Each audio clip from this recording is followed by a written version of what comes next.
Good morning. Are you Desarian Adams? And this is cause numbers 23, DCCR 0492 and 0493. Mr. Adams is on probation in each of those cases for the third-degree felony offense of deadly conduct discharging a firearm. Was placed on probation September 26th of 2023. Looks like the allegations in those motions are... This isn't just one slip-up. It's a stack of violations, new gun charges, fleeing police, curfew violations, unpaid fees, skip community service. And remember, he's already on probation for a shooting case. When you're on deferred probation, the court expects zero tolerance. This hearing isn't small. It's about whether he keeps his second chance or loses it. An alleged new offense of fleeing from a police officer in December of 2025, unlawful carrying a weapon, December of 2025, failing to associate with disreputable persons or be present at a location where criminal act was committed, failing to report the arrest, failing to perform community service, out past curfew, possessing a firearm in violation of probation, behind in fees in both cases. Mr. Burbank has filed a motion asking that I set a bond in each of the cases. He's on deferred probation, and at this time there's no bond. Is that correct? Mr. Burbank, you may, Mr. Adams, best you can, raise your right hand. Do you swear or affirm the testimony you're going to give in this hearing will be the truth, the whole truth, and nothing but the truth? Thank you. Mr. Burbank, you may proceed. Your Honor, just for, if I may, just make a brief statement. Sure. These two new offenses are misdemeanors. I need everybody to hold it down. I need you to speak up a little, please. Thank you. These two offenses are misdemeanors. I have talked numerous times to the district attorney. He has cooperated and as much as he can. We do not have the actual police reports except the PC. I don't know if you have the PC or not. I don't. That's what I was Judge, looking I was going to for. tender the copy of the probable cause affidavit to the court. You can tender it. I marked the states as one, Your Honor. No, any objection to states Oh, one? no, I have no. Thank you. One of the things that we are lacking is the video of the scene because I read it as a defense attorney, kind of have questions in reference to the charge itself. The firearms being in the back seat, there were other people in the car, and the firearms were next to them. No one claimed ownership, but basically because he was the operator of the car, he was arrested. I will also submit to you that he was probably the only one that was not intoxicated at the time, and as such, it was not his car, and he had to get home, and so he was the designated driver at the time. And so with that, Judge, the other thing too I want to point out is I've asked Mr. Adams, I believe that he has no write-ups in the jail since he's been incarcerated in reference to any disciplinary actions. And I would like to call Mr. Adams. Go ahead. For the name, for the record, state your name. Desarian Adams. And what I have told the court in reference to your behavior in jail, have you been acting accordingly? Yes, sir. And you have not had any write-ups? No, sir. How long have you been incarcerated? How long have you been in jail? 18 days. 18 days? Yes. Now, you realize that one of the violations is you haven't been doing your community service fully, correct? Yes, sir. Have you addressed that problem since you've been incarcerated? Yes, sir. I connected with my preacher. Speak up. I connected with my preacher. And he's going to Who is your preacher? Jeremy Williams. Okay, and he has a church on Washington Boulevard? Yes, sir. And he has advised or has told you and your family that he would make sure that you got on the right track and did what you needed to do, correct? Yes, sir. In addition, your mom's back here, correct? You may not have known that, but she's here, right? Yes, sir.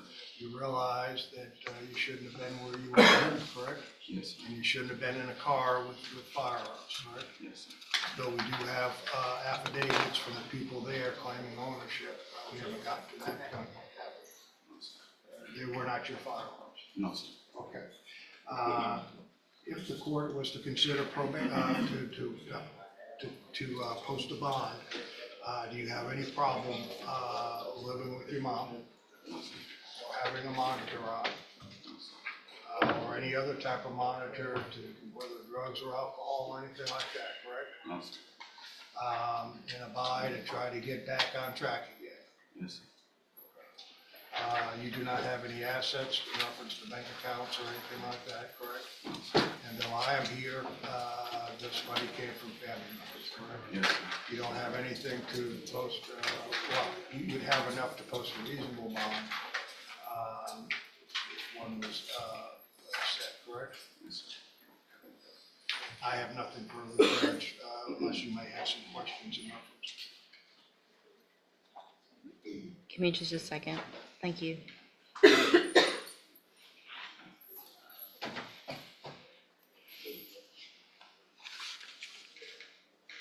One last, do you have a job? No, sir. Can you get a job? Yes, sir. When was your last job? Construction site in August. In August? So what were you doing on the construction site? Flagging. Flagging? Yes, sir. You think you can get that back? I'm actually getting my CDL. Ms. Joseph hooked me up with the school that I've been getting to, and I'm on my last step of getting my CDL. So you were enrolled in school at the time that this happened, Yes, sir. and you only have one more stage in order to get your CDL license? Yes, sir.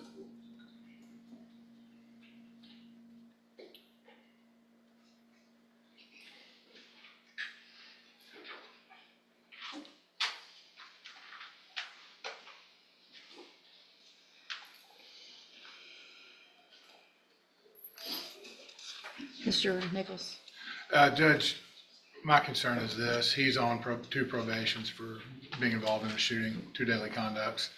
It was a situation where shots were exchanged between 2 different groups of people, and he was on one side of that. Obviously, there wasn't much cooperation from either side, so he ended up with 2 deadly conduct probations.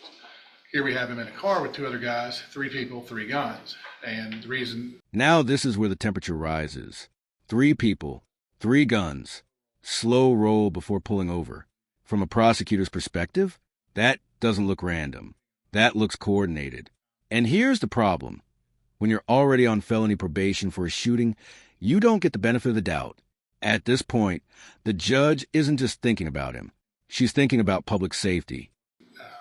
Once the officer tries to pull them over, they slow roll for a few more blocks. That's why it's eluding and not, or fleeing a police officer and not evading in a motor vehicle. And of course, during that time, all 3 guns are hidden under a jacket in the back seat. I don't think that's a coincidence that we haven't delayed pulling over, and then 3 guns are in the back seat. What I don't have is a full case report of all the details, but we can tell that from the probable cause affidavit. I believe the individual he was with is Xavier Kane. Now, if it's not in that probable cause affidavit, then I'm mistaken, because that's the only information I have. If it is Xavier Kane, he's also on felony probation. He shouldn't be hanging out with him. The information. Who was in the car with you? Lyndon LaSalle. Who's also a felon. Okay. Not, this is son, Lyndon LaSalle Junior. Jr.? I looked this up for Mr. Burbank the other day. There is a Lyndon LaSalle Sr. who's a felon. Lyndon LaSalle Jr., I dismissed a unlawful possession of a firearm by a felon case several years ago. That's why I recall his name. Okay. He's certainly a person of ill repute. So he's a prior felon. He may If not be. I think he had a felon. He had a felon, a prior felony. Okay, but not on anything right That was not the now. reason for that dismissal. Nothing current. I don't believe he has a record, Judge. Who was the other person that was in the car? Jordan Collins. Okay. It didn't matter to me, honestly, at this point, didn't matter. Okay. What else? Anything else? Just if the court's going to set a bond, I ask it to be a high enough bond to protect the community. This is his 3rd case involving firearms, Judge. Yeah, so Mr. Adams, the deadly conducts aren't just, I mean, it was a shootout between, I mean, it's just more of the same. It really was. Hang on, right now is probably not a good time for you to say anything, like Mr. Burbank. So the first case, or the two cases that you're on probation for, two people actually got shot. So you and whoever are shooting at each other, you admitted to the police officers that day. So there's no, I didn't do it. You admitted to it, you pled guilty to it, and two people got shot, whether it was your bullets or whoever else was shooting, y'all were all shooting at each other because your grandma's car got shot up. So obviously y'all were getting shot at, y'all were shooting at people, and people who had nothing to do with it ended up getting shot, and you got deferred probation. I sent you to ISF, right? So you've already been to ISF so that you could get right, get the tools to make better decisions. And here you are out at 11:30 at night with 3 guns in the car, smelling like marijuana, cruising around doing what when you're supposed to be at home? With 3 guns in the car. We actually was leaving the party. I never was in the car. I just Should you have been at the party? I stayed past my birthday. Okay. So it's hard for me to believe when you're out at a party and you're on 2 felony probations for 2 people getting shot, that you just ended up in some car. Why didn't you pull over? I'm not asking you to answer right now, but you didn't pull over when they asked you to. When they got behind you, you kept going. So at this time, I'm going to find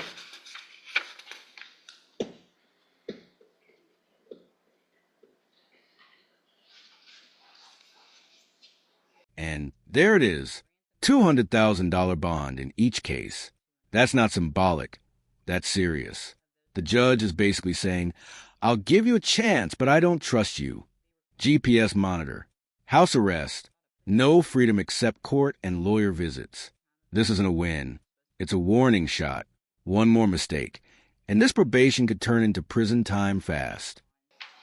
All right, I'll grant the motions, but I'm setting the bonds in each of the cases at $200,000. A condition of those bonds, if you make them, is that you will be required, and at some point, I thought I put you on house arrest, but I guess you weren't on house arrest at the time of this? Or were you supposed to be on house arrest? I had paid everything off. Okay, so you will be, if you make the bonds of $200,000 in each case, then conditions of those bonds are that you have to wear a GPS monitoring device and you will be on house arrest. You cannot leave your house except to come to court or visit with Mr. Burbank without my permission. Do you understand? All right, go back with the bailiff. We can set this out, Rich, until I get closer.